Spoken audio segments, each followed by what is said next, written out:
Hi friends, Mahabharatam Kurukshetra యుద్ధంలో పాల్గొన్నటువంటి గొప్ప గొప్ప యోధులలో మనం ఈరోజు పరిచయం చేసుకోబోతున్నటువంటి పాత్ర పేరు అభిమన్యుడు. ఈ పేరు బహుశా ఈ తెలుగు నాట ఎవరికి కొత్తగా పరిచయం చేయాల్సిన అవసరం లేదేమో. ప్రతి ఇంట, ప్రతి ఊర, ప్రతి పొరుగింట, ప్రతి ఎదురింట ఎక్కడ చూసినా ఏదో ఒక సందర్భంలో ఈ పేరును మనం పరిచయం చేసుకుంటూ ఉంటూనే ఉంటాము. అలాంటి ఈ పేరు యొక్క ప్రాధాన్యత, గొప్పతనం, ప్రత్యేకత ఏమిటి? అదేవిధంగా ఈ అభిమన్యుడు ఎవరికి పుత్రుడు, ఎందుకు పుత్రుడు, ఎలా పుట్టాడు, ఎలా ఏం సాధించాడు, చివరగా ఎలా మరణించాడు అనేది చాలా క్లుప్తంగా, సంక్షిప్తంగా మీకోసం తెలియచెప్పే ఒక ప్రయత్నం ఈ వీడియో. పంచ పాండవులు 5. పాండవుల గురించి మనకు ప్రత్యేకమైనటువంటి పరిచయం అవసరం లేదు అనుకుంటున్నాను. ఈ పంచ పాండవులలో మధ్యముడు అర్జునుడు.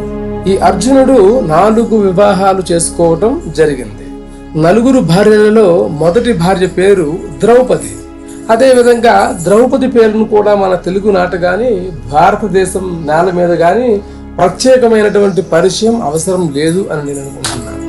ఈ ద్రౌపదికి అర్జునుడికి జన్మించినటువంటి కుమారుడి పేరు శృతకర్మ.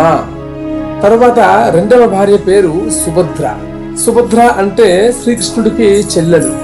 ఈ సుభద్రకు అర్జునకు జన్మించినటువంటి కుమారుడి పేరు అభిమన్యుడు. ఇకపోతే 3వ భార్య పేరు ఉలూచి. ఈమె నాగకన్య.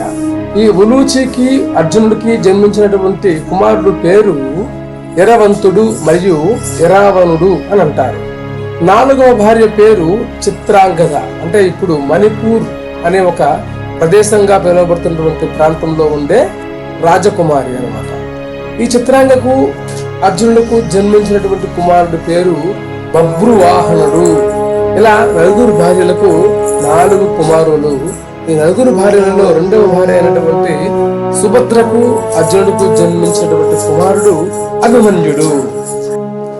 అభిమన్యుడు జననం గురించి మనం మాట్లాడుకోవలసి వస్తే, చెప్పాలి అంటే పాండవుల మధ్యముడు అర్జునుడికి కుమారుడు అయినప్పటికీ శ్రీకృష్ణుని చెల్లెలు సుభద్రాదేవికి కుమారుడు. శ్రీకృష్ణుడికి ముద్దుల మానల్లుడు అన్నమాట. అభిమన్యుడు సామాన్యుడేమీ కాదు, సాక్షాత్తు చంద్రుడి కుమారుడు. వర్చస్సు అభిమన్యునిగా జన్మించాడు. భూమిపై జన్మించిన తరువాత చంద్రుడు దేవతలతో, నా కొడుకు ఎక్కువ కాలం భూమిపై ఉండడు, తిరిగి నా దగ్గరకు మళ్ళీ వచ్చేస్తాడు అని ఒక షరతు పెట్టడం జరిగింది. ఈ షరతులో భాగంగానే అతి పిన్ని వయస్సులోనే తిరిగి భూమిపై నుంచి మళ్ళీ చంద్రుడి దగ్గరకు వెళ్లిపోయాడు అన్నది మన వేద సారాంశం. పాండవులు అజ్ఞాతవాసం పూర్తి చేసుకుని నగరంలోకి వచ్చిన తర్వాత శ్రీకృష్ణుని ముద్దుల చెల్లెడు సుభద్రను అర్జునునికి ఇచ్చి వివాహం చేయటం జరిగింది. ఆ తర్వాత అభిమన్యుడు జన్మించడం జరిగింది. సాక్షాత్తు తన వయస్సు ఎంత అన్నది పురాణాల్లో, వేదాల్లో లిఖితపూర్వకంగా లేదు. కానీ కురుక్షేత్రం యుద్ధం సంభవించిన నాటికి అభిమన్యుడి వయస్సు సుమారుగా 16 సంవత్సరాలు. అయితే ఈ అభిమన్యుడు కేవలం వీరుడు మాత్రమే కాదు, సాక్షాత్తు చంద్రునికి కొడుకు. పేరు వర్చస్సు. ధర్మ స్థాపన కోసం జన్మించాడు. శ్రీకృష్ణుడికి అతని మరణం ముందుగానే తెలుసు. ధర్మం కోసం బలిదానం చేయడానికి మాత్రమే వచ్చాడు. ఈ బాలవీరుడు 16 ఏళ్లకే ద్రోణుడు, కర్ణుడు, దుర్యోధనుడు, దుశ్శాసనుడు, అశ్వత్థామ, కృపాచార్యుడు వంటి మహామహులు అందరినీ ఒకేసారి ఎదిరించాడు. ఇకపోతే పద్మవ్యూహం. పద్మవ్యూహం అనే మాట వినగానే ప్రతి ఒక్కరికి గుర్తొచ్చే ఒకే ఒక్క పేరు అభిమన్యుడు. ఈ పద్మవ్యూహానికే మరొక పేరు చక్రవ్యూహం.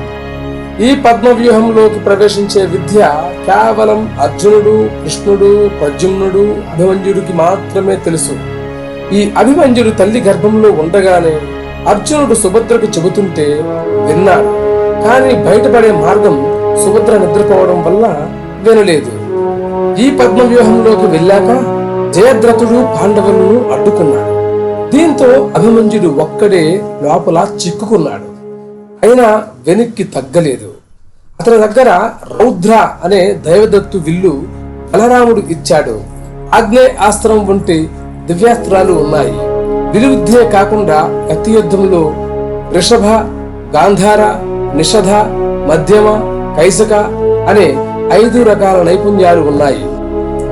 వయసులో చిన్నవాడైనప్పటికీ శత్రు సైన్యానికి వణుకు పుట్టించాడు.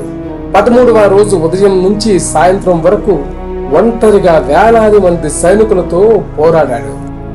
చివరగా ఈ పద్మవ్యూహంలోకి వెళ్ళాక రథం, విల్లు, కత్తి, గద అన్ని విరిగిపోయాయి. ఆఖరికి రథచక్రంతో పోరాడాడు. కాని దుర్యోధనుడు, కర్ణుడు, దుశ్శాసనుడు, అశ్వత్థామ, కృపాచార్యుడు, కృతవర్మ అనే 6 మహారథులు ఒక్కసారిగా అధర్మంగా చుట్టుముట్టి సంహరించారు. వెనుక నుంచి దుశ్శాసనుడి కుమారుడు తలపై గదతో కొట్టడంతో వీరమరణం పొందాడు. ఇంత దారుణం జరుగుతున్నప్పటికీ కూడా శ్రీకృష్ణుడు ఎందుకు పట్టించుకోలేదు? పట్టించుకోవాలనుకుంటే అభిమన్యుడిని ఎవరైనా ముట్టుకోగలరా? దీనికి ఒక కారణం లేకపోలేదు. చంద్రుడు పెట్టిన షరతు ప్రకారం నా కొడుకు చక్రవ్యూహంలో అనగా పద్మవ్యూహంలో గొప్ప గొప్ప యోధులను ఆశ్చర్యపరిచి సాయంత్రం వరకు పోరాడి చనిపోయి తిరిగి నా దగ్గరకు రావాలి. అలాగే అర్జునుడిలో జయద్రథ వధకు క్రోధం రగిలించడం కోసం ఈ బలిదానం అవసరం. అందుకే కృష్ణుడు కాపాడలేదు. చూసారా, మన కంటికి కనిపించే కోణం ఒకటైతే దైవ సంకల్ప కోణం మరొకటి. ఇది ఇలా ఉంటే ఉప పాండవులందరూ అశ్వత్థామ చేతిలో చనిపోయారు. అభిమన్యుని కొడుకు పరీక్షిత్తు వల్లనే పాండవ వంశం నిలిచింది. సుఖ మహర్షి ఆ తరువాత భాగవతం పరీక్షిత్తుకే చెప్పాడు. అతి చిన్న వయస్సులోనే అంత గొప్ప చరిత్ర సృష్టించిన అభిమన్యుడి యొక్క కథ ఇది. చూశారు కదా, అభిమన్యుడు ధైర్యానికి, త్యాగానికి, ధర్మనిష్టకు ప్రతీక. 16 ఏళ్ల వయసులోనే చేసిన త్యాగం వల్లే నేటికి అభిమన్యుడు అంటే ప్రతి తల్లికి గర్వం. ఆయన కథ చెప్పేది ఒక్కటే, వయస్సు చిన్నదైనా సంకల్పం గొప్పదైతే చరిత్ర సృష్టించవచ్చు అని. విన్నారు కదా ఫ్రెండ్స్, ఈ రోజు మనం ఈ కురుక్షేత్రం ఎపిసోడ్ లో అభిమన్యుడి యొక్క పాత్ర యొక్క గొప్పతనం గురించి చాలా సంక్షిప్తంగా మీ అందరికీ అర్థమయ్యేలాగా విషయం మొత్తం వివరించాను అని నేను అనుకుంటున్నాను. అదే విధంగా ఈ నేటి యువతరం అభిమన్యుడు లాంటి యోధుల యొక్క కథను చూసి, విని, చదివి, తెలుసుకొని ఎంతో ఇన్స్పిరేషన్ గా తీసుకొని జీవితంలో ముందుకెళ్ళడం కోసం వెళ్తారనే ఒక ఆలోచనతో నేను ఇక్కడతో ఈ వీడియో క్లోజ్ చేస్తున్నాను. నెక్స్ట్ చేయబోయే మరో వీడియో ఈ కురుక్షేత్రంలో పార్టిసిపేట్ చేసిన యోధులలో ఒకడైనటువంటి మరో మహానుభావుడి గురించి డీప్ గా సంక్షిప్తంగా వివరించే ప్రయత్నం చేసి మరో వీడియోతో మరికొద్ది రోజుల్లో మేము ముందుకు వచ్చే ప్రయత్నం చేస్తాను. అంతవరకు మీరందరూ సపోర్ట్ చేస్తారని మనస్ఫూర్తిగా కోరుకుంటున్నాను.